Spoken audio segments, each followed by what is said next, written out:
Hello everyone, welcome to Sanmarga classes. 11ನೇ ಪ್ರಶ್ನೆ, ಶಾತವಾಹನರು, ಕದಂಬರು ಮತ್ತು ಗಂಗರು ಎಂಬಂತಹ ಚಾಪ್ಟರ್. ಶ್ರವಣ ಬೆಳಗೊಳದ ಗೊಮ್ಮಟ ಮೂರ್ತಿಗೆ ಎಷ್ಟು ವರ್ಷಕ್ಕೊಮ್ಮೆ ಮಹಾಮಸ್ತಕಾಭಿಷೇಕವು ನೆರವೇರುವುದು ಅಂತ ಕೇಳ್ತಾ ಇದ್ದಾರೆ ಮಕ್ಕಳು.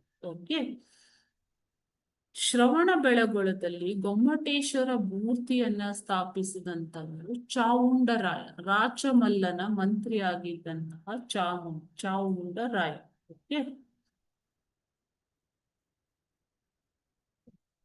ರಾಚಮಲ್ಲನ ಮಂತ್ರಿಯಾಗಿದ್ದಂತಹ ಚಾವುಂಡರಾಯನು ಶ್ರವಣ ಬೆಳಗೊಳದಲ್ಲಿ ಗೊಮ್ಮಟೇಶ್ವರ ಮೂರ್ತಿಯನ್ನ ಸ್ಥಾಪನೆ ಮಾಡ್ತಾನೆ. ಓಕೆನಾ?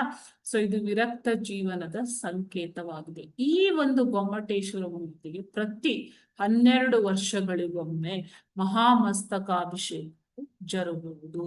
ಓಕೆ, ಸೊ ಇಲ್ಲಿ 12 ವರ್ಷಗಳಿಗೊಮ್ಮೆ ಮಹಾಮಸ್ತಕಾಭಿಷೇಕವು ಜರುಗುತ್ತದೆ. Thank you.